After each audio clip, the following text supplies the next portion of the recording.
안녕하세요.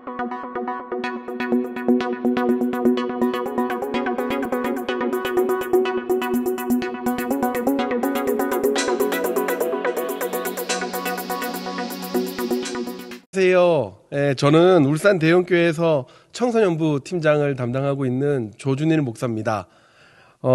저는 교육부에서 청소년 사역을 한 지만 한 12년 정도 되는 것 같아요. 제가 처음 이렇게 강의를 할 때 제가 늘 생각나서 말씀을 드리는 게 있어요. 그게 뭐냐면 제가 처음 이제 전도사로 중등부 사역을 시작할 때 그때가 제일 많이 기억납니다. 뭐 아무것도 모를 때죠. 뭐 신대원에서 배웠다고 하더라도 실제로 이게 뛰어들기는 교사로 몇 년을 해본 경험은 있어도 교육자로 이렇게 중등부 아이들을 다가가기가 쉽지가 않죠. 예. 처음 이제 사역을 했을 때 한 친구가 저 멀리서 이제 한 친구에게 제가 인사를 하는데 제가 크게 이야기를 했어요. 크게 뭐 소리를 냈는데 그 여자였던 친구가 뜬금없이 저한테 막 욕을 하는 거예요. 막 깜짝 놀라는 거예요. 뭐 제가 이 방송에서 다 표현할 수 없어서 그렇지, 예, 막 사과씨, 배씨, 막 포도씨, 막 온갖 욕을 다 하는 거예요. 이유는 시끄러워서 자기가 놀랐다는 겁니다. 자기도 모르게 그 욕이 튀어나와 버려서 그 친구도 굉장히 놀랐고 저도 놀라 있고 상황이 굉장히 어렵게 됐어요. 힘들게 됐죠. 그래서 대충 이제 그 어색한 자리를 마무리하고 교사회의에 들어가가지고 아주 중등부에서 오래 사역을 하셨던 한 남자 교사 선생님, 남자 선생님 옆에 이렇게 딱 앉아 있었어요. 선생님이 제 얼굴을 이렇게 보시더니 전도사님 무슨 일 있으세요? 라고 묻는 거예요. 그러시길래 이제 제가 이 기운도 푹 처지고 그래가지고 사실 상황을 이렇게 말씀을 드렸어요. 뭐 사과씨, 배씨 막 이런 소리를 들었다 애들한테. 그랬더니 그 선생님이 막 환하게 웃으면서 저한테 그러는 거예요. 박수를 막 치면서 웰컴 투 중등부 막 이러는 거예요. 와, 정말 제가 깜짝 놀랐어요. 예. 아, 이런 일들이 자주 있는 일이구나. 그래서 놀랍기도 했고 또 이 선생님들이 너무 대단한 거예요. 그것을 넘길 수 있는 어떤 영적인 맷집이 굉장히 강한 거죠. 사랑하는 여러분, 우리는 교사입니다. 교사예요. 주일학교 교사. 어떻게 생각을 하면 교회에서 봉사할 때 가장 많이 불리게 되는 봉사의 자리죠. 누군가는 만만한 자리라고도 표현하기도 합니다. 그 말인즉 내가 들어가고 싶으면 언제든지 들어갈 수 있을 정도로 그렇게 누군가의 손길이 계속 필요한 곳, 항상 자리가 있는 곳, 그게 주일학교 교사의 자리입니다. 여러분, 그러나 우리가 교사의 자리에 들어가기는 쉽게 들어간다 하더라도 들어갔을 때 우리가 교사로서 감내해야만 하는 여러 가지 생각지도 못했던 상황들이 많이 벌어집니다. 그래서 우리가 감당해야 될 책임이 너무 커진다는 것을 알고 난 다음부터 우리는 빨리 그만두고 싶어 하죠. 엄청 빨리 그만두고 싶어 해요.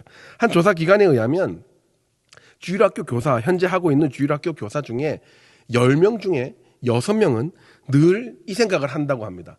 오래만 하고 그만둬야지. 오래만 하고 다른 데 가야지. 10명 중에 6명은 그 생각을 하면서 사역을 한다고 합니다. 그럼에도 불구하고 몇 년 혹은 몇십 년 동안을 그 자리에서 다음 세대 아이들을 위해서 계속 기도하고 또 만나주시는 우리 선생님들, 특별히 코로나 시절임에도 불구하고 어떻게 해서든지 다음 세대를 챙겨보고자 애쓰시고 또 노력하시고 최전방에서 이 강의를 듣고 또 무언가 도움이 되려고 찾으시는 우리 선생님들, 정말 얼굴은 못 보지만 우리 다 같이 한 클래스 안에 있으니까 우리 각자의 자리에서 이 강의를 듣고 있는 모든 선생님들을 우리 마음으로 또 기도하는 마음으로 축복하는 마음으로 우리 박수 한번 하도록 할까요? 5초 동안. 네, 너무 대단하세요. 거기서 보고 계신 선생님 너무 대단하세요. 정말 선생님 너무 대단하세요. 여기 부산에서 들으시는 우리 선생님 정말 대단하세요. 선생님을 통해서 그 부서에 부흥이 일어날 거예요. 우리 계속 이렇게 박수치고 격려했으면 좋겠습니다. 반드시 하나님이 축복하실 겁니다. 다음 세대를 살리시는 분이 바로 여러분들이세요. 자, 여러분, 이렇게 우리는 계속 축복하고 중보하고 격려하면 얼마나 좋겠습니까? 사실 제일 위로받아야 되고 제일 대우받아야 되고 칭찬받아야 될 분들이 주일학교 교사들이라고 저는 생각을 합니다. 왜냐하면 주일학교 교사들은요, 자신이 생각지도 못했던 뜬금없는 엄청난 책임을 담당하는 것을 나중에 알게 돼요. 자, 제가 한번 말씀드려 볼게요. 여러분들 중에 주일학교 교사에 대해서 정말 어마어마한 책임 의식과 소명 의식을 가지고 이 교사에 지원했거나 교사의 자리에 이렇게 봉사하러 오신 분 손 한번 들어보세요. 진짜 내가 처음 교사를 할 때 이야, 이 주일학교 교사는 이런 역할이다. 정말 엄청난 다음 세대에 엄청난 책임이 있는 역할이다. 이거를 알고 오신 분 한번 손 들어보세요. 모르긴 몰라도 아마 많은 숫자는 아닐 거예요. 그저 그냥 아이들이 좋아서 그냥 그 아이들을 돌보고 싶어서 그렇게 왔거나 아니면 교역자나 부장 집사님, 뭐 임원 집사님들이 이 현란한 이 말씀씨와 권유와 권고로 그렇게 오지 않으셨습니까? 많은 교회에서는 10월 말 11월 초가 되면 주일학교에서 똑같은 분위기가 감지가 됩니다. 항상 주일학교에서는 교사가 모자르고 모자른 교사 중 몇 명은 힘들어서 어떤 이유에서든 이 부서를 나가려고 합니다. 그래서 부장 집사님, 뭐 교역자 등등 이 나가는 사람 말리고 모자란 사람 채우려고 여기저기서 막 스카우트 전쟁이 일어나요. 그렇게 해서 12월 이 내년 사역, 1년 사역 세팅이 끝나고 나면 그다음 바로 시작해야 되는 게 바로 동계수련회예요. 투입되고 정신없이 매주일 아이들을 가르치고 목양하느라 엄청난 힘이 듭니다. 이런 과정에서 교사가 지쳐가는 건 어쩌면 당연한 결과죠. 안 지치는 게 이상한 겁니다. 일단 들어왔는데 자리만 채워주면 된다라고 해서 와서 앉았는데 이게 보통 일이 아닌 거예요. 책임이 장난이 아닌 거예요. 우리 메타포로 한번 볼까요? 주일학교 교사로 그냥 왔는데 사실 주일학교 교사는 이런 역할을 해야 된다. 이렇게 되어야 된다라고 전문가들이 이야기해요. 기독교 교육 전문가, 종교 교육 전문가로 유명한 티모시 아서 라인즈가 많이 이분의 이야기, 이분의 역할론들을 많이 인용을 하죠. 이분이 주일학교 교사는 이런 사람이 되어야 된다라고 10가지를 이야기하셨어요. 어떤 사람이 되어야 되느냐? 부모도 돼야 되고요. 코치, 과학자, 비평가, 이야기꾼, 예술가, 비저너리, 개혁자, 치료사, 목회자 이런 역할을 해야 된다. 주일학교 교사는 이렇게 이야기를 했어요. 야, 정말 대박입니다. 여러분 큰일 났어요. 어떻게 해요? 예? 여러분 그냥 자리만 지켜달라는 말을 듣고 그저 아이가 좋아가지고 막상 와보니까 여러분은 부모도 돼야 되고요. 코치도 돼야 되고요. 과학자도 돼야 되고 비평가도 이야기꾼도 돼야 되고요. 예술가도 돼야 되고 비저너리도 돼야 되고 개혁자, 치료사, 심지어 목회자도 돼야 돼요. 그야말로 대박자리입니다. 대박자리. 힘들어요? 안 힘들어요? 힘들죠. 이게 안 힘들 수가 없는 자리입니다. 더군다나 사람들의 인식 속에 이 주일학교 다음 세대 주일학교의 부흥의 열쇠를 누가 가지고 있느냐? 한 기독신문에서 2년 전에 조사를 했습니다. 주일학교 부흥은 누구에게 달려있나? 압도적인 수 55.4%가 주일학교의 부흥은 주일학교 교사에게 달려있다라고 응답했습니다. 야, 여러분 이거 진짜 너무 대단한 거 아니에요? 너무한 거 아니에요 이거? 별로 할 것도 없다고 해서 들어왔는데 크게 걱정 안 해도 된다라고 해서 자리를 지켜달라고 해서 왔는데 알고 보니까 이거 엄청난 책임을 뒤집어 쓴 거예요. 여러분 이 사실을 알고 이거를 뼈저리게 느끼면서 이제 우리에게 오는 한 가지 이 마음과 감정은 어떤 거예요? 이런 엄청난 역할에 비해서 나의 한계가 보이는 거예요. 나의 한계가. 나는 너무 작게 보여요. 내 한계가 너무 뚜렷한데 내가 이 일을 감당하는 건 아닌 것 같다. 내가 어쩌면 이 아이들을 성숙시키고 이 아이들을 양육하는데 방해가 될 수 있겠구나라고 생각하기가 굉장히 쉽습니다. 그러니까 우울해지는 거예요. 이 주일만 되면 자유해야 되고 기뻐해야 되는데 주일 학교 갈 생각만 하면 가슴이 답답해지고 막 밥도 소화가 안 되는 것 같고 다른 반을 보면 막 분위기가 하하호 되게 좋은 것 같은데 우리 반은 조금 더 변화가 없는 것 같고 다 나 때문인 것 같아요. 나 때문에. 그래서 힘든 거예요. 그렇지 않습니까? 여러분 이 시중에 정말 유명한 분들 좋은 분들이 주일학교 교사에 대해서 여러 책들을 쓰셨어요. 정말 주옥과 같은 책들이에요. 어떻게 하는지 교수법에 대해서 쓰셨고요. 교사의 자기개발, 교사의 정체성, 교사의 사명, 이런 제목들만 봐도 진짜 가슴이 막 뜨거워지고 불붙게 하는 추천할 만한 그런 저명한 책들이 너무나 많습니다. 시중에. 저도 여러 권 사서 읽어보고 또 교사들과 나눠보고도 했는데요. 한 가지 아쉬운 점이 있어요. 그게 뭐냐면 대부분은 교사의 책임, 교사의 정체성, 교사의 거룩한 사명에 대해서 이야기를 하는데, 그래서 이런 마인드로 교사를 해야 된다라고 하는데, 정작 우리 교사들이, 우리 선생님들이 현실에서 겪는 그 아픔에 대해서는 이야기하지 않는 경우가 많이 있습니다. 책 보고 방법을 보면 지금 당장이라도 우리 반에 대부흥이 일어날 것 같아요. 근데 현실에서 그러지 못한 교사들, 그 교사들을 위로할 때 이 필요한 책은 찾기가 쉽지 않습니다. 있을지도 모르겠어요. 제가 못 본 걸 수도 있겠어요. 그런데 쉽게 눈에 보이지가 않아요. 또 우리 선생님들이 상처받았을 때, 교사가 힘든 상황일 때, 주일학교에서 우울해질 때, 비교의식이 생길 때 어떻게 해야 되는지에 대해서 그런 어떤 주일학교 교사의 직책에 대한 부정적인 감정들에 사로잡힐 때, 내 안에 분노가 일어나고 우울이 찾아올 때, 답답할 때 어떻게 해야 되는지 가르쳐주는 데가 없습니다. 아마도 그 모든 것들은 현재 주일학교 교사 정도 되면 어른이니까 또 성숙한 그리스도인일 거니까 알아서 할 수 있을 것이다 라고 다 그 전제를 두고 하는 것 같아요. 근데 여러분 다들 아시잖아요. 그렇지 않다는 거 다들 아시잖아요. 어쩌면 대부분의 주일학교 담당 교역자들은 교사들의 진짜 힘든 부분을 이해하기가 쉽지 않을 것 같아요. 여러분 교사들이 얼마나 체력적으로 힘든지 아세요? 제가 보니까 대부분의 교회는 주일학교 교역자들은 이게 나이대가 교사들보다 어느 정도 어리죠. 그래서 우리 중년 이상의 선생님들이 겪는 가정에서의 어떤 어려움과 체력적인 어려움, 건강상의 어려움들에 대해서 쉽게 피부로 와닿지 않는 경우가 많이 있습니다. 저도 제가 이제 12년 했다고 했잖아요. 한 번도 경험해보지 못한 것을 제가 지난주에 경험을 했어요. 저 진짜 한 번도 그런 거를 생각도 못 했는데, 이렇게 음료수에 적힌 작은 글씨를 이렇게 보는데, 안 보이는 거예요. 제가 이 안경을 맞춘 지 그렇게 오래되지가 않았거든요. 원래 금방 보여야 되는데, 안 보이는 거예요.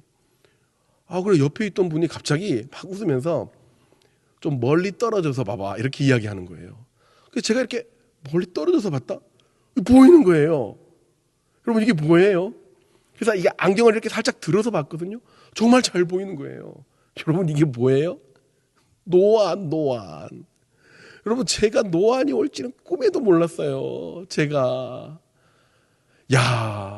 항상 청소년들하고 이렇게 막 뛰어놀고 같이 이야기하고 막 먹고 이런 사역을 하면서 저는 나이를 안 먹는 줄 알았나 봐요.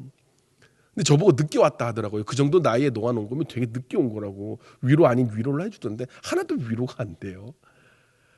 여러분 우리 선생님들 갱년기 또 중년의 아픔 직장 문제 여러분 보통 힘든 게 아니에요.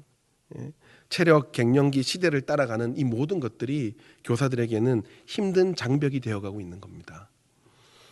그래서 오늘은 저하고 그 이야기들을 잠깐 나눠봤으면 좋겠습니다. 이 강의는 정답을 찾는 강의가 아니에요. 이 강의는 지금보다 조금 더 평안을 허락하시는 하나님의 마음을 찾는 방법을 우리가 나누는 겁니다. 그래서 강의 중에 나오는 여러 이야기들을 우리의 교회에, 저의 교회에 어떻게 적용시켜서 조금 더 평안해질 수 있을까? 교사들이 어떻게 하면 조금 더 이해받을 수 있을까? 또 그리고 교사 본인은 어떻게 하면 조금 더 내 마음을 이렇게 위로할 수 있을까? 내 마음을 추스릴 수 있을까를 우리가 같이 고민하는 시간이 되었으면 좋겠습니다. 자, 이렇게 힘든 교사의 상황 속에서 안 그래도 힘든 시기에 설상가상입니다. 첩첩산중입니다. 갈수록 태산이에요. 병상청병입니다. 석수무책 일이 일어나고 있어요. 작년부터 난리가 났죠. 그 이름도 지겹다 못해 짜증나는 코로나19 시대가 들이닥칩니다. 벌써 1년 6개월을 향해 우리는 열심히 코로나 시대를 이겨보려고 달려가고 있습니다. 주일학교도 예외는 아니죠. 그나마 아이들에게 말씀을 전할 수 있었던 주일 예배 시간 1시간, 공과공부 10분에서 15분의 시간마저도 코로나19 때문에 빼앗긴 지가 오래입니다. 수련회요? 생각도 못 해봅니다. 꿈꿔보지도 못했었죠, 처음에. 그나마 제자를 만들 수 있었던 제자 훈련, 단기 선교는 정부의 폐쇄 방침에 계획조차 못 해본 지가 벌써 햇수로 2년째입니다. 그러다 보니 코로나 시기 때의 문제보다 코로나 이후에 우리가 어떻게 대처해야 되는지도 막막한 지경에 이르렀어요. 중고등부 예를 들어볼까요? 중고등부, 소년부 이렇게 사춘기에 접어든 아이들은요, 먼저 일하고 참여하는 어떤 교회의 행사에 또 교회의 어떤 프로그램에 먼저 참여하는 선배들에게 영향을 많이 받습니다. 그런데 이렇게 코로나 시대 2년 동안 아무것도 못하고 지나가게 되면 중고등부에서는 한 세대가 지나가 버리는 거예요. 그러면 아무 영향을 주고받지 못한 채로 지나갑니다. 청년부도 마찬가지죠.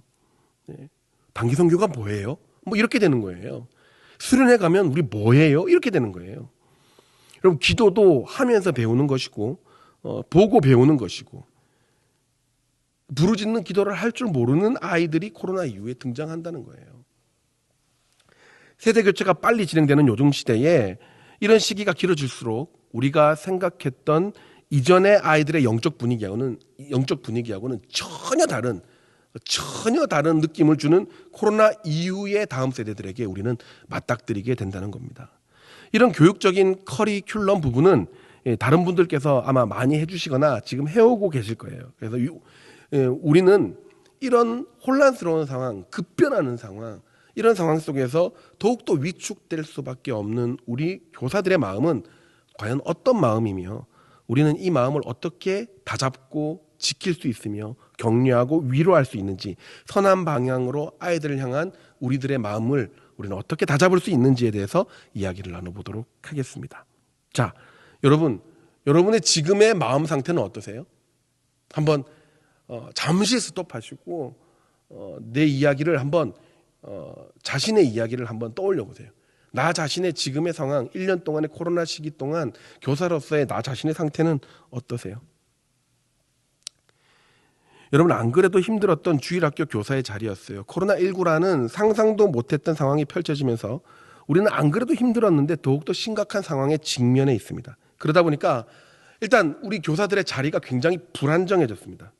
얼마 전에 되게 유명한 주일학교 그 강사 목사님하고 잠깐 이야기를 나눈 적이 있었는데요. 모든 교회가 이제 큰일 났어요. 처음에는 학생들 때문에 큰일이었어요. 코로나가 때문에 교회 문이 닫히면서 온라인으로 전환이 되면서 학생들이 다음에 또 적응을 할 수 있을까 막 이런 걸로 엄청 고민을 많이 했었는데, 막상 20% 30% 대면 예배가 열리면서부터 이 아이들이 다시 교회에 나올 때쯤 보니까 야, 이거 아이들도 문제지만 아이들보다 교사들에게서 문제가 일어나기 시작한 거예요. 일단 교사가 많이 없어요. 교사가 없고 있던 교사들도 무엇을 어떻게 해야 될지에 대한 동력을 잃어버린 것 같다고 말씀하시는 거예요. 일종의 두려움이나 패배감들이 들어닥치는 거죠. 무엇을 어떻게 해야 될지도 모르는 상태가 된 것 같다, 이렇게 이야기하시면서 굉장히 안타까워하셨었어요. 자, 여러분, 교사들의 마음과 상황이 왜 이렇게 어려워졌을까요? 당연하죠. 우리 딱 생각해 보면 금방 답이 나와요. 첫 번째, 아이들을 만나지 못해요, 교회에서. 일단 아이들을 만나야 무슨 방법이 나올 텐데 교회에서 아이들을 만나서 10분 동안도 이야기를 하지 못합니다. 예배만 드리고 빨리 빠져나가야 되는 상황이에요. 그런 상황 속에서 학생들을 겨우 붙잡아서 만난다 하더라도 마스크 위에 있는 눈만 조금 깜빡이다가 지나가요. 작년에 처음 신입생을 받았던 우리 선생님들 아시죠? 작년에 처음 중학교 1학년 혹은 뭐 소년부 1학년, 초등부 1학년, 고등부 1학년을 받았던 선생님들은 얘네들하고 거의 이야기도 못한 채로 벌써 2학년에 접어든 거예요. 얼마나 어색하겠어요. 못 만나니까 어색하고, 어색하니까 안 만나지는 거고, 안 만나지니까 교사로서의 마음에 불안함이 찾아오는 거예요. 엊그저께 저희 수련회 끝나고 우리 선생님이 이제 줌으로 처음 신방을 이제 진행을 했는데 1학년 때 만났던 친구였는데요. 계속 마스크 끼고 이래가지고 얼굴을 제대로 확인을 못했잖아요. 1년 6개월 동안. 최근에 이제 마스크를 벗고 줌으로 확인을 딱 해봤는데 깜짝 놀랐다는 거예요. 수염이 자랐다는 거예요. 수염이. 여러분, 아이들은 1년 사이에도 6개월 사이에도 엄청 자라요. 이게 몸만 자라는 것이 아니라 그 마음과 생각도 굉장히 빨리 자라거든요. 빨리 변해요. 그것을 적절하게 우리들이 만나지 못하고 들어주지 못하고 코치해주지 못하면 나중에 너무나 변해버린 아이의 모습 앞에 교사로서의 무력감을 느끼기도 하죠. 두 번째, 새로운 교육 방법에 대한 두려움들이 굉장히 많이 있습니다. 사실 이 전통적인 주일학교 목양은요 굉장히 심플했습니다. 주일학교 예배 시간에 공과를 잘 연구해가지고 가르치면 되고요. 주중에 전화하면 되고요. 한 번씩 만나서 밥 먹고 뭐 이야기하고 하면 오케이. 그럼 아주 좋은 선생님. 근데 코로나가 오면서 모든 공과 공부 시간이 빠지게 되고 신방이 빠져버렸어요. 그러다 보니까 아주 심플했던 이 주일학교 사역 가운데 무엇을 어떻게 해야 될지 모르는 상황이 발생하게 된 겁니다. 교회에서 더 이상 이대로 주일학교를 둘 수 없다 보니까 여러 가지 방법들을 교회에서는 이제 방안을 마련하죠. 줌이라는 플랫폼을 이용해가지고 화상으로 공과 공부를 하게 한다든지 교육 영상을 제작해서 뭐 전달하게 한다든지 여러 가지를 요구하는데 기존의 전통적인 교육 방식에 익숙해져 있던 우리 선생님들이 거기에 적응하기가 너무 힘든 거예요. 열정은 있는데 스마트 기기에 익숙하지 않은 분들이 그런 거예요. 카톡도 쉽지 않은 분들이 줌으로 방을 만들어야 되고 하니까 너무 어려운 거죠. 그러다 보니까 어떤 부정적인 생각이 들어오느냐? 이 시대에 나는 교사가 될 수 없구나. 교사의 자리는 이제 나하고 맞지 않다라는 부정적인 생각이 들어오는 겁니다. 세 번째, 이 코로나 시대에 아무것도 안 하는 이 주일학교 상황이 너무 익숙해져 버린 거예요. 그래서 평안함을 가장한 편안함, 다른 말로 하면 이 게으름이 우리의 상황에 만연하게 된 겁니다. 처음에는 부담되던 주일학교 안에서 한두 주 편안했지요. 근데 이게 길어지다 보니까 점점 불안해지는 거예요. 다시 열리게 되면 내가 할 수 있을까? 지금 이렇게 있어서는 안 될 것 같은데 뭘 할 수도 없을 것 같고 그냥저냥 아이들을 그냥 내버려 두는 것에 대해서 이 아이들을 향한 선한 양심이 지금 점점 나를 불안하게 하는 거예요. 그렇게 그 불안감이 쌓이다 보면 어떻게 돼요? 내가 이렇게 할 바에야 다르게 열심히 할 수 있는 사람들에게 내 자리를 내줘야 되는 게 아닌가라는 또 부정적인 생각들이 내 마음을 가득 차게 되는 거죠. 자, 여러분, 이런 여러 가지 상황 속에서 이런 원인들로 인한 부정적인 상황에 또 여러 가지 힘든 염려들이 쌓여 있는 우리 교사들 어떻게 해야 될까요? 지금부터 몇 가지를 제가 나눌 텐데요. 이거를 꼭 부서 교역자들과 또 우리 선생님들은 나눠보시기 바래요. 정답은 없어요. 정답은 각 교회에서 직접 찾아내시는 거예요. 근데 그렇게 하지 않았다면 대부분 다 알고 있는 내용들일 거예요. 이것을 정확하게 카테고리화해서 하나씩 한번 점검해 보세요. 첫 번째, 우리가 이런 상황에서 우리는 교사들의 마음을 어떻게 다스리고 또 추스릴 수 있을까? 우리 교사로서의 나의 마음을 어떻게 다시 한번 다잡을 수 있을까? 첫 번째는 우선은 교회와 담임 목사님의 목회적 방향, 그 목회 철학을 다시 한번 확인하는 겁니다. 확인하는 거예요. 여러분, 목적지가 없는 배는요, 아무리 열심히 운항을 한다고 해도 그건 운항이 아니라 표류일 수밖에 없어요.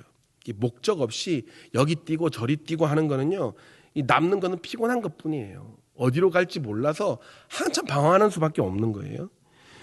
대부분의 주일학교가 요즘에 이런 코로나 상황 때문에 목표 의식을 잃은 것이 문제라고 많은 전문가들은 이야기합니다. 여러분, 다음 세대에 대한 위기로는요, 10년보다 더 이전부터 줄기차게 제기가 됐었어요. 여러 가지 해법들이 나왔고 교회마다 그 해법들을 다 어느 정도 적용해가면서 열심히 그 위기론을 타파해 보려고 노력하고 있었습니다. 강사도 모셔보고 세미나도 해보고.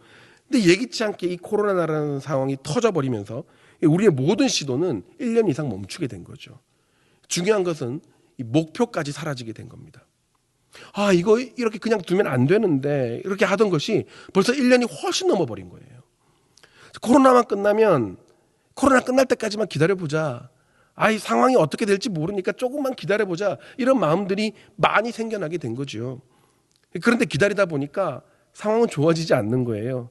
그 상황을 기다리고 있던 우리도 지치고 그러다 보니 목표까지도 점점 희미해지는, 목표까지도 설정하지 못하는 상황이 된 겁니다. 여러분, 목표가 없는 배는 빙빙 돌 수밖에 없어요. 그때 필요한 것이 그 목표를 잡아주는 등대입니다. 보고 갈 수 있는 방향이지요. 그 방향을 설정하셔야 돼요. 그게 각 교회마다 하나님께서 주신 담임 목사님의 목회 철학이에요. 이 다음 세대를 향한 목회적 방향을 놓고 끊임없이 여러분들 이야기하셔야 됩니다. 교역자는 담임 목사님과 상의하셔야 되고, 교사는 교육자와 끊임없이 이야기하셔야 됩니다.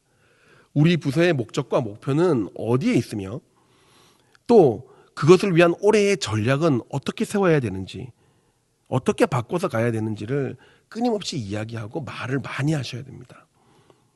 여러분, 저희 교회도 상당히 여러 가지 어려움들이 많았었습니다. 현장 예배를 드리려니까 이 거리 두기를 해서 예배가 안 되는 거예요.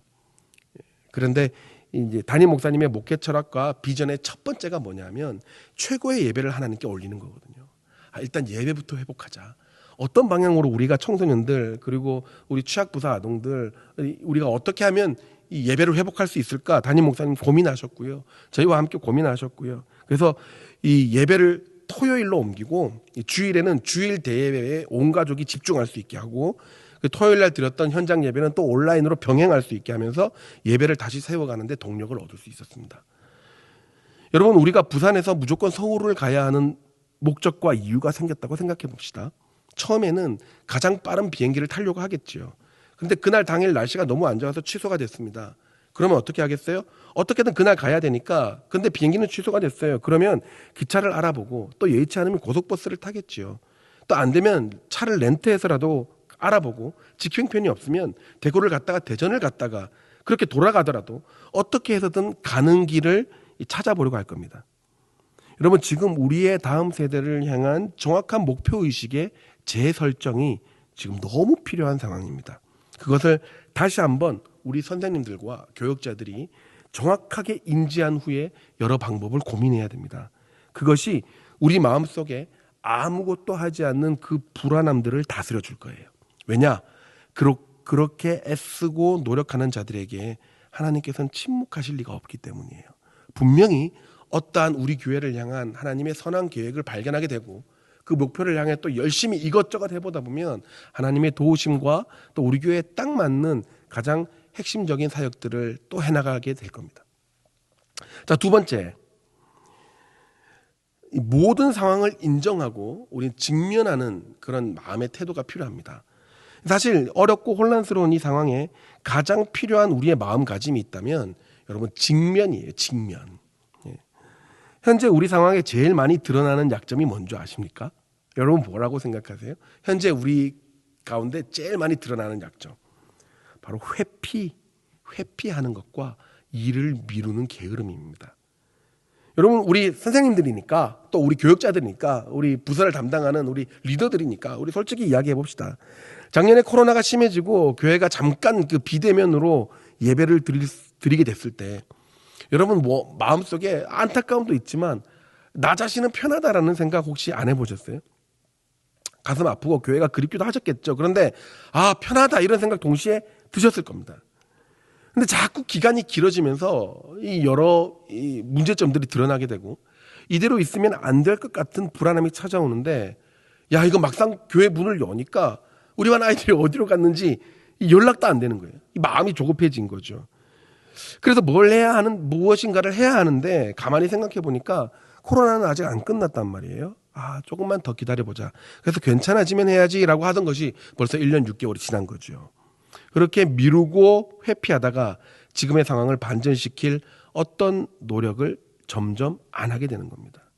그러다 보니 어떻게 되겠어요? 우리의 마음 속에는 조급함과 불안함들이, 그 염려들이 그 자리를 계속 채워가고 있는 겁니다. 이때 우리에게 제일 필요한 마음의 자세는 바로 직면이에요. 직면. 여러분, 교회와 담임 목사님의 목회 철학을 다시 한번 확인하셨다면 내 안에 있는 갈등을 정확하게 인식하고 직면하려는 노력이 반드시 필요합니다. 여러분, 직면이라는 것은 현재의 나의 상황을 정확하게 보는 자세예요. 아주 객관적으로 판단하는 자세입니다. 때로는 그것이 아픔이 되고 상처가 되고 때로는 그것이 나를 좀 부끄럽게 하고 어떻게 표현하면 수치스럽게 할 정도로 나의 못난 성적표가 나오게 될지언정 정확하게 객관적으로 현재의 나의 상황을 정확하게 재어보는 것, 내 객관적인 눈으로 쳐다보는 것, 판단하는 것을 우리는 직면이라고 합니다. 여러분, 모든 마음 관리는 이 직면에서부터 시작해요. 현재의 상황이나 나의 마음 상태, 현재 우리의 문제점들을 부정하는 자세일수록, 회피하려면 회피할수록 우리는 점점 더 힘들어질 수밖에 없습니다. 현재의 상황, 나의 한계를 인정하고 내가 무엇을 할 수 있을까 생각하고 기도하고 또 고민해야 된다는 거죠. 자, 우리 부서, 우리 반, 우리 아이의 현재 상태는 과연 어떠한 것인가? 대면 예배를 드릴 때 잘 나오던 코로나 이전과 비교해서 어느 정도 예배를 드리고 있는가? 여러분 한번 정확하게 판단해 보셨습니까? 회피하는 사람은 그렇습니다. 50% 정도 줄었는데 코로나가 끝나면 다 나올 거야. 그러니까 준 게 아닐 거야. 코로나 때문에 지금 일시적으로 안 나오는 거야. 여러분 아닙니다. 여러분 만약에 그게 정확한 데이터에서 나온 정확한 직면에서부터 나온 것이 아니라 긍정적으로 그냥 생각하는 나의 대충 짐작하는 나의 생각이라면 여러분 그거 크게 위험한 생각이에요. 여러분 대면 예배에 나오지 않는 학생들이 온라인으로 얼마나 예배를 잘 드렸는지 정확하게 파악해 보셨습니까? 이야기로 나눠보시고 신방해 보셨나요? 여러분 이 상황을 정확하게 데이터화하고 직면하지 않으면 나중에 더 큰 문제를 맞이하게 됩니다. 그리고 개인적으로 교사 스스로가, 선생님 스스로가 나는 어떤 상태인가를 반드시 확인해 보셔야 됩니다. 코로나 이전의 교사로서, 부서의 리더로서, 담당 교육자로서 코로나 이전의 내 모습은 어떠했고 지금은 어떠한가? 말씀은 어느 정도 읽고 있는가? 기도는 어느 정도 하고 있는가? 아이들에게 성경을 가르칠 공부는 어느 정도 준비를 하고 있는가? 여러분 어떠십니까? 혹시 코로나 이전보다 훨씬 잘하고 있다 계십니까? 만약 그렇지 못하다면 어느 정도의 차이가 있습니까? 이 부분에 대해서 직면하셔야 됩니다. 그래서 나 자신이 지금 하나님 앞에서 어떤 상태인지를 스스로가 점검하고 정확하게 판단할 수 있어야 됩니다. 때로는 그게 귀찮기도 하고 그래서 회피하고 모른 척할 수도 있습니다. 그러나 반복적으로 회피하고 모른 척하는 건 순간적으로는 편할 수 있습니다. 그러나 장기적으로 보면 더 큰 마음의 불편함과 또 불안함을 가중시킬 수 있습니다. 그러니까 조금 불편하고 조금 힘들어도 지금 직면하는 것이 아주 유익합니다. 우리의 마음을 다스리기에 지금 직면하는 것이 아주 유익해요. 자, 그러면 우리가 직면하는 방법, 그 카테고리를 잠깐 부서에서 여러 가지로 나눌 수 있는데요. 크게 질문은 세 가지예요. 여러분 보세요. 제가 요즘 체력이 너무 많이 떨어졌어요. 그러면 직면해야 되네요. 어떻게 직면하냐면 내 체력이 어느 정도일까 나가서 뛰어보는 거예요. 예전에는 10km도 거뜬 뛰었었는데 이제 나가서 뛰어보니까 1km, 10km는커녕 500m 뛰는데도 숨이 막 턱까지 차올라오는 거예요. 그래 허걱대는 나 자신의 모습을 볼 수 있는 겁니다. 그럼 이제 아는 거죠. 나는 여기서부터 시작해야 되는구나. 예전에 내가 그렇게 잘했던 그건 나의 자신의 모습이 현재의 내 모습이 아닌 거예요. 그래서 500m를 오늘 열심히 뛰고 나면 그 다음날 또 운동을 하러 나옵니다. 신기한 건 어떻게 되는 줄 아세요? 그렇게 힘들었던 500m가 거뜬히 뛰는 그 500m를 거뜬히 뛰어내는 자기 자신을 볼 수 있는 거죠. 여러분 모든 발전과 모든 평안과 모든 개선은 직면에서부터 시작합니다. 여러분 주일학교 교사로서 코로나 시대의 마음의 불안함을 우리가 없애기 위해서 다스리기 위해서 우리는 다음과 같이 직면해야 됩니다. 다음과 같은 질문에 정확하게 직면해 보십시오. 코로나 이전보다 나의 개인 신앙생활은 어떻게 되었습니까? 여러 가지 카테고리가 나올 수 있겠죠. 여러분 스스로가 한번 적어보십시오. 나는 하루에 성경을 몇 장 정도 읽고 있는가? 하나님 앞에 진실되게 묵상하는 시간은 어느 정도 되는가? 하나님 앞에서 내가 성경 앞에서 진실되게 살아내려고 노력하는 방법들 처절하게 싸웠던 시간들은 얼마만큼 있는가? 나는 얼마나 예배를 소중하게 생각하고 있는가? 얼마나 예배 자리에 진지하게 나가고 있는가? 그리고 또 하나 질문합니다. 코로나 이전보다 반 아이들과 연락하는 시간과 횟수는 어느 정도 되셨습니까? 얼굴 보고 또 이야기하고 전화하고 하는 시간들이 혹시 줄었습니까? 정확하게 판단해 보셔야 돼요. 세 번째, 현재 내가 속한 부서에 또 내가 속한 반의 신앙 상태와 또 도드라지는 현상들은 과연 어떤 것들이 있나요? 코로나니까 눈 감자, 코로나니까 그냥 이해하자, 이게 아니라 정확하게 판단해야 돼요. 왜 이런 현상들이 일어날까? 거기에 직면해야 되는 겁니다. 이렇게 직면하고 난 다음에 우리는 다음이에요. 나만 불안한 것이, 현재의 상황은 나만 느끼는 것이 아니구나. 이런 불안함과 이런 염려와 이런 어려움들은 나한테만 있는 것이 아니라 모든 공동체 사람들이 다 가지고 있는 것이구나. 이 사실을 아셔야 돼요. 이게 우리에게 엄청난 위로와 우리에게 엄청난 이 힘을 주는 하나의 마음의 자세예요. 이게 왜 중요하냐면요. 일단은 나 혼자만의 고민과 나 혼자만의 염려가 아니라는 사실 그 하나만으로 사람은 위로를 얻게 되거든요. 이게 실제로 집단 상담에도 많이 도움이 되는데요. 같은 어려움을 겪고 있는 사람들을 그룹핑하는, 그룹핑해가지고 이야기하게 하는 겁니다. 아, 나만 겪는 불안함과 불편함이 아니었구나라는 것을 아는 순간부터 우리는 희한하게도 힘을 얻기 시작합니다. 그것을 우리는 공동체가 생긴다라고 하죠. 공동체가 생기는 겁니다. 이것을 고난의 보편성 이렇게 이야기를 해요. 자, 이렇게 너와 내가 같은 불안함을 가지고 있을 때 우리는 서로 무언가 하나가 연결되는 공동체가 되고 그 공동체 속에서 진솔한 나눔이 이루어지는 겁니다. 그러니까 이 화면을 보고 계시는 우리 선생님들과 우리 교육자들은 어떤 방식으로라도 좋으니까요. 이 공동체가 연결되게 하셨으면 좋겠습니다. 이 코로나 때문에 여러 사람들이 단체로 만나는 것이 쉽지가 않으면 4인 1조, 3인 1조 이렇게 해서 가장 안전하게 방역수칙을 지켜가면서 만남을 하시고요. 그것도 여의치가 않으면 줌으로 초대를 해서 모임을 가지십시오. 안 되면 카톡 단체방으로라도 안부를 묻고 삶을 나누는 시간을 지속적으로 가지시면 됩니다. 중요한 거는 꾸준히 하는 거예요. 꾸준히. 처음에 제가 우리 어떤 한 친구하고 이 줌으로 신방을 했는데 저는 그래도 제법 이렇게 좀 스마트한 기기에 익숙한 교육자라고 생각을 했거든요. 근데 줌으로 신방을 하는데 너무 어색한 거예요. 여러분 이게 생각보다 쉬운 일이 아니더라고요. 아니, 쓸데없이 목소리는 커지고, 너무 얼굴을 이렇게 자세히서 보니까 또 이것도 뭔가 부담스럽고, 시선 처리도 애매하고, 얘가 지금 나를 보고 있나, 딴짓하고 있나 싶기도 하고, 굉장히 어색하더라고요. 그런데 꾸준히 했어요. 한 주에 한 번씩 짧게 했어요. 길게 하지도 않았어요. 10분, 15분, 길면 20분, 이렇게 짧게 지나갔었는데요. 여러분, 이게 2번, 3번 하면서 굉장히 익숙해지면서, 이게 진솔한 이야기까지 나눠지게 되는 것을 경험했습니다. 여러분 중요한 것은 어떠한 방법을 통해서 공동체성을 확인하고 그곳에서 나눔이 일어나기 시작했으면 한 번으로 그치는 것이 아니라 꾸준히 그 일들을 계속 감당하셨으면 좋겠어요. 그래서 그 공동체성과 관련해 가지고 여러분 또 하나 제가 권면해 드리는 거는 그 부서의 교육자들과 끊임없이 상담하시고 이야기하려고 노력하셨으면 좋겠습니다. 여러분 어떤 방법을 통해서라도 좋습니다. 또 어떤 내용과 어떤 주제라도 괜찮아요. 우리 반 아이의 어떤 상태에 대해서 연락을 하셔도 되고 아니면 그냥 교회에 와서 잠깐 여러 가지 사담을 나누셔도 됩니다. 그래서 담당 교육자가 우리 선생님들이 어떤 공통적인 불편함을 가지고 있고 어떤 마음을 가지고 있으며 무엇을 원하는지 그 구체적인 안들을 세워나갈 수 있도록 그 계획들을 세워나갈 수 있도록 계속 이야기를 해주셔야 됩니다. 그리고 선생님들에 대한 기도의 제목들을 가지고 끊임없이 기도할 수 있도록 해주시면 교육자를 통해서 하나님께서는 분명히 일하시기 때문에 여러분들은 많은 마음의 도움을 받으실 겁니다.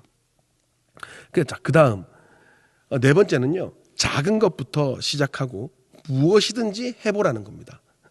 여러분 우리가 뭔가 안 된다는 패배감과 절망감이 많이 찾아올 때에 우리가 왜 안 된다라는 생각이 들고 왜 불안하고 왜 패배감과 절망감이 드냐면 아무것도 할 수 없기 때문이에요. 가장 절망적인 것은 내가 할 수 있는 것이 아무것도 없다는 생각이 들 때 절망적으로 변해버리는 거예요.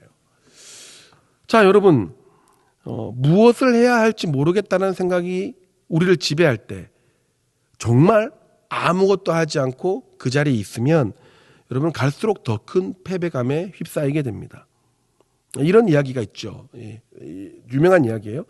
아무것도 할 수 없을 때 내가 무엇을 해야 될지 전혀 모르겠을 때 첫 번째 청소부터 하라. 두 번째 운동부터 하라. 신기한 것은 진짜 그렇게 하는 중에 우리의 몸이 움직이고 내가 깨어나고 내가 무엇을 해야 되는지 정리가 되는 경우가 많다는 거예요. 자신감이 생긴다는 거죠.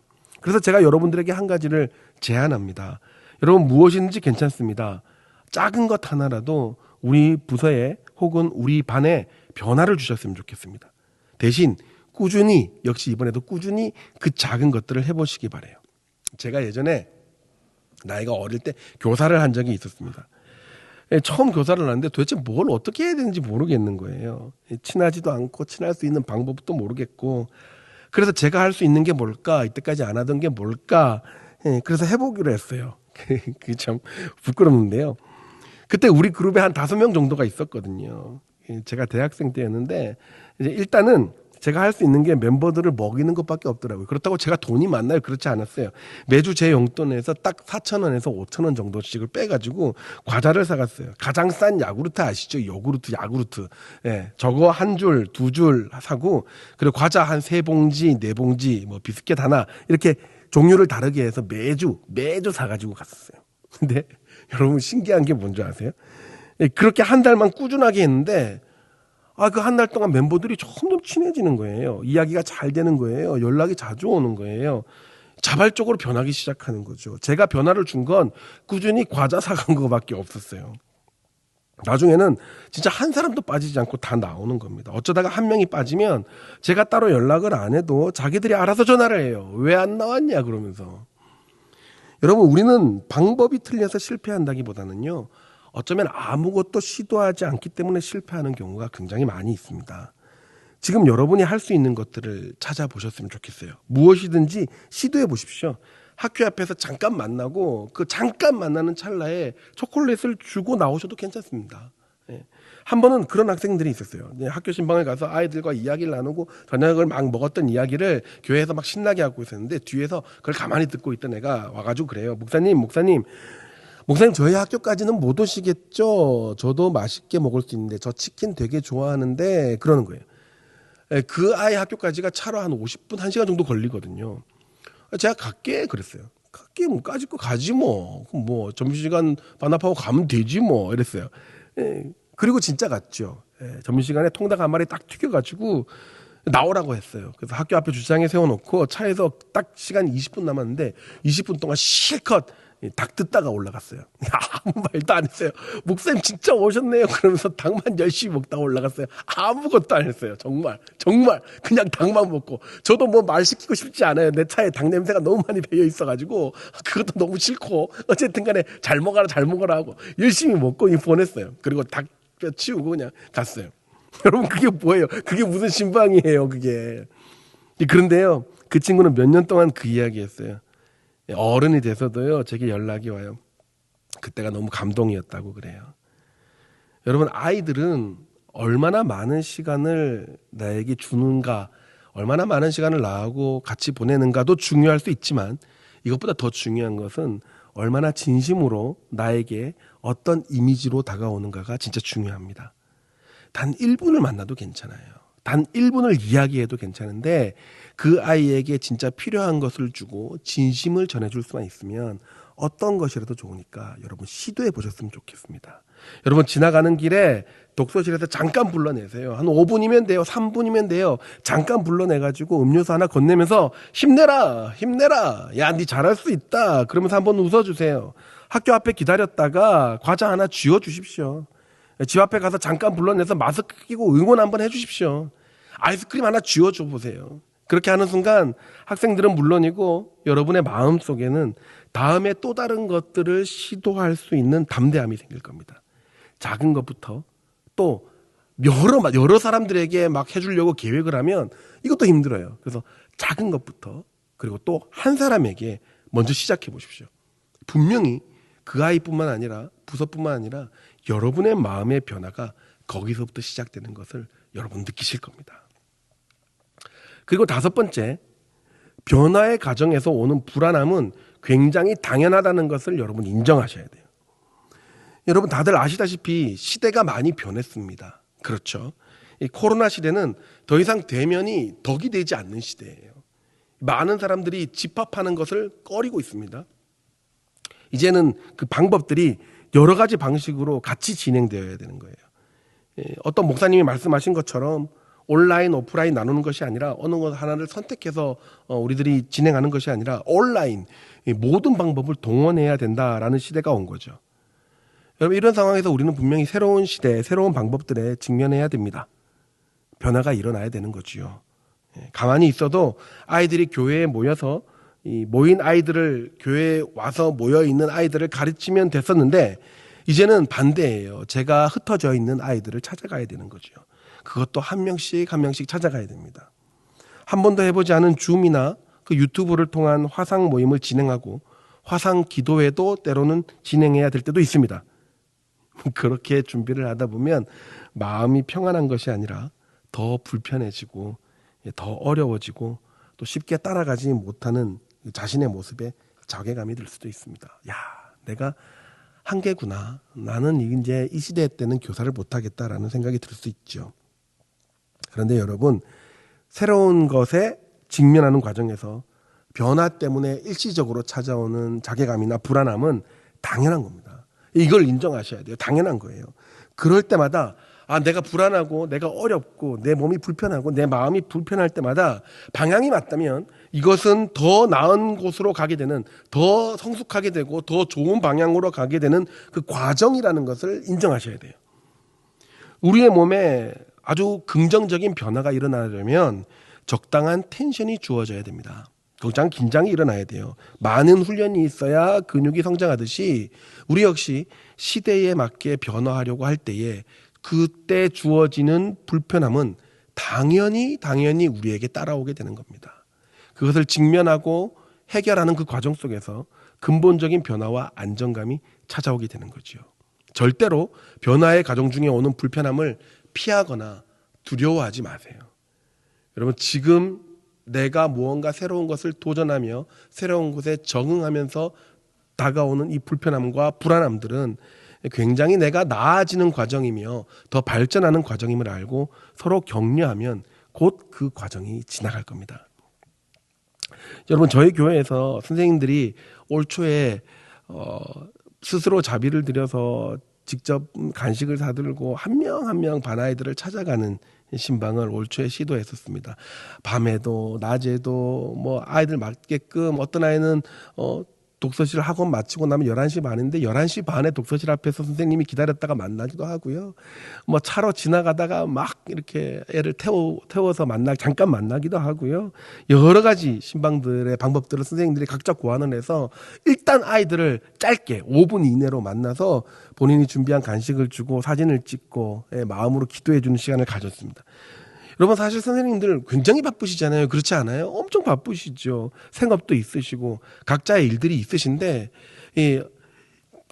어떤 시즌 동안, 어떤 한 기간 동안에 아이들의 가정 앞에 직접 방문하시고 잠깐이라도 만나고 직접 준비한 간식을 주고 응원하는, 이런 찾아가는 신방들이 부담이 되겠습니까? 안 되겠습니까? 될 수밖에 없죠. 이게 또 우리 교육자들이 굉장히 막 밀어붙였어요.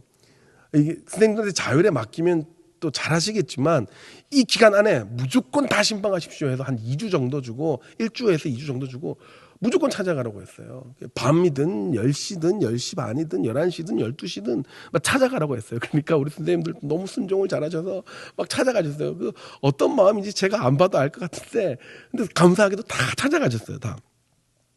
근데 그때 한 선생님이 그렇게 고백을 하셨어요. 저희 단체 방에다가 고백을 하셨는데요. 찾아가는 것에 대한 두려움이 있었고, 또 왜 이렇게 해야 되는가라는 걱정도 있었으며 여러 가지 감정들이 많이 들었었는데, 집 앞에서 그 아이를 만나고 그런 걱정이 다 사라졌다. 이렇게 잠깐 시간 내서 찾아오면 되는 것을 그동안 나는 왜 안 했는지 모르겠어요. 너무 좋았어요. 너무 감사했어요. 다음에 또 해야겠어요. 그렇게 이야기를 하셨습니다. 여러분, 그렇습니다. 안 하던 것을 하는 것에 대한 불편함은 누구나에게 다 있습니다. 그러나 그 시도와 도전 가운데 하나님의 은혜가 반드시 있습니다. 하나님께서 도우시고 그 마음을 만지시고 내 마음에 말할 수 없는 새로운 용기와 기대와 영혼에 대한 사랑함과 그 온유함을 부어주시는 것을 여러분들은 반드시 체험하실 겁니다. 그래서 여러분 꼭 그 하나님의 은혜를 기대하시고 도전하시고 또 직면하시기 바랍니다. 생각하지도 못했던 여러분과 또 여러분이 맡은 그 영혼들에게 하나님의 놀라운 은혜의 인도함이 있을 겁니다. 꼭 한번 여러분 시도해 보시기 바랍니다. 그리고 6번째예요. 율법적인 방식에 얽매이지 마라. 모든 방법을 동원하라. 여러분 잘 이해를 하셔야 되는 게 저희는 이때까지 전통적인 사역의 방법들에 대해서 굉장히 익숙해져 있습니다. 그러다 보니까 때로는 그것이 굉장히 하나의 어떤 진리처럼 다 고정화되어 있는 사고들이 있어요. 우리의 마음밭을 기경하기 위해서는 여러분 이런 상황에서 우리의 마음밭을 기경하기 위해서는 꼭 가져야 될 마음의 자세가 뭐냐면 전통적인 방식에 얽매여 있는 이 내 마음을 고정화된 내 마음을 갈아엎어야 되는 거예요.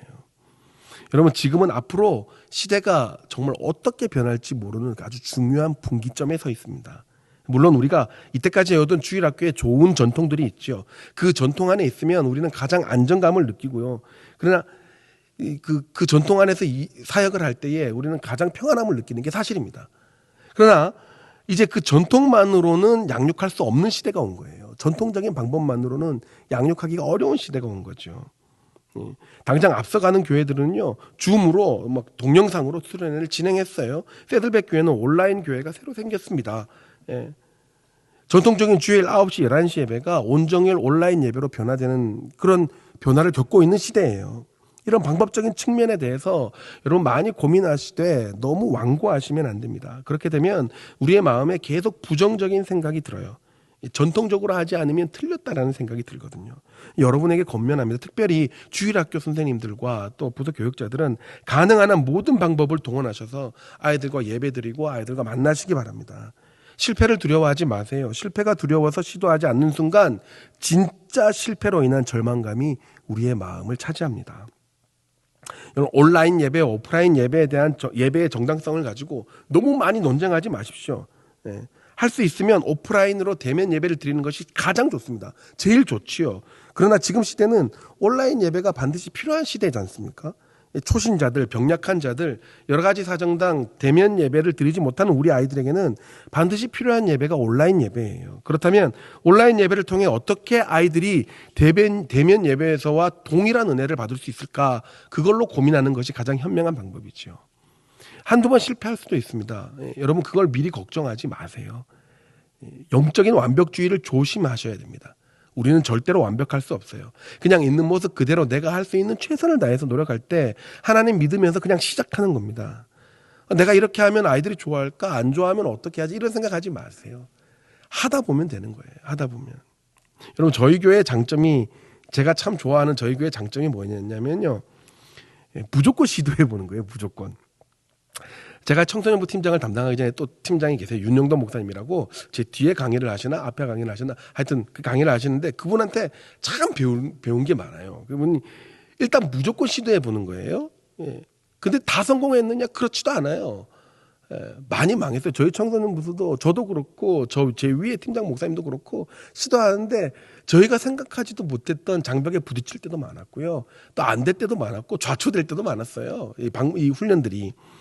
실패하면 근데 중요한 건 실패하면 우와 망했네 라고 이야기하고 다시 다른 거 준비하는 겁니다.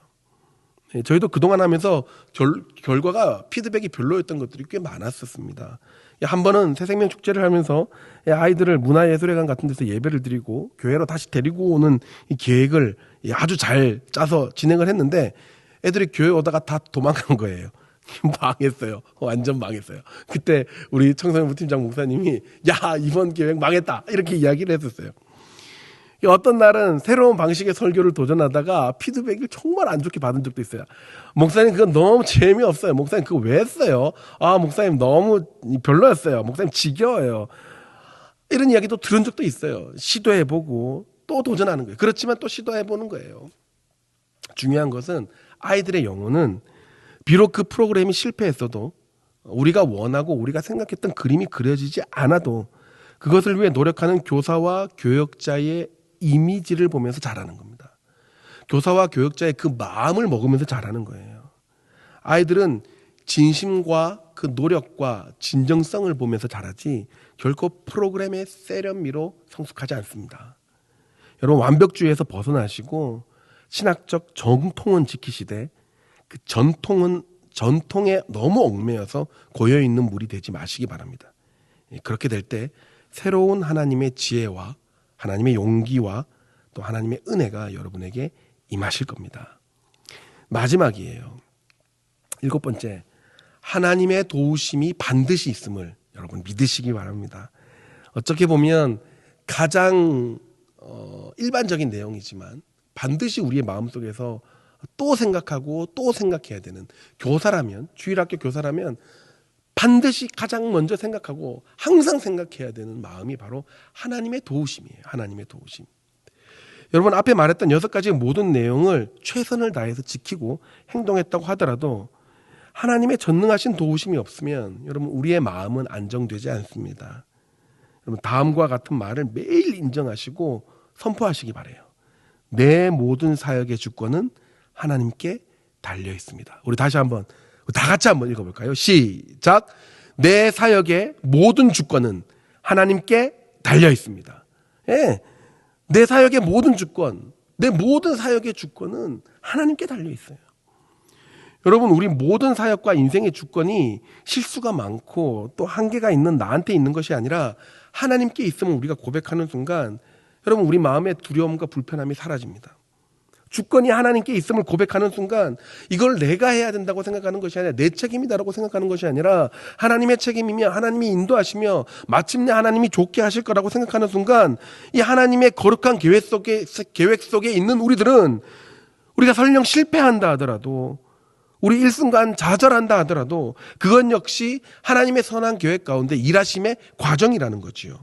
이걸 인정하는 순간 하나님이 모든 것을 아시기에 여러분, 우리는 평안할 수 있는 겁니다. 시편 3편을 잠깐 볼까요? 시편 3편은 다윗이 아들 압살롬에게 쫓겨서 죽을 고비를 넘기고 있는 순간에 쓴 시입니다. 그런데 5절에 다음과 같이 고백을 해요. 내가 누워 자고 깨었으니, 누워 자고 깨었으니. 이 단어를 히브리어로 보면 다음과 같아요. 아니 사카부티 와이사나. 너무 어려운 말이에요. 이게 지역을 하면 어떻게 하냐면 내가 자고 또 깊은 잠에 잔다는 얘기예요. 여러분, 내가 자고 또 깊은 잠에 잔다. 여러분, 내가 자는데 너무 깊이 자고 또 깊이 잔다는 이야기입니다. 여러분, 일촉즉발의 상태예요. 조금만 경계를 늦추면 어느 순간 목이 날아갈 수도 있는 정말 절체절명의 순간이죠. 그런데 이런 상태에서, 이런 쫓기는 상황 속에서 내가 자고 더 깊은 잠에 빠져드는 게 말이 됩니까? 근데 다윗은 그렇게 깊이 잠들었고 개운하게 일어났다고 이야기를 해요. 그리고 찬양하는 거예요. 그 이유는 여호와께서 나를 붙드심이로다. 여호와께서 나를 붙드심이로다. 하나님이 나를 붙드신다는 믿음이 있기 때문에 그 누구보다 그 어떤 상황에서도 평안할 수 있는 겁니다. 이 말은 지금 이 사건과 상황을 주관하시는 분은 하나님이시고 모든 구원은 하나님께 달려있음을 완벽하게 신뢰하는 거예요. 그래서 8절에 다윗은 고백합니다. 구원은 여호와께 있사오니 주의 복을 주의 백성에게 내리소서. 아멘.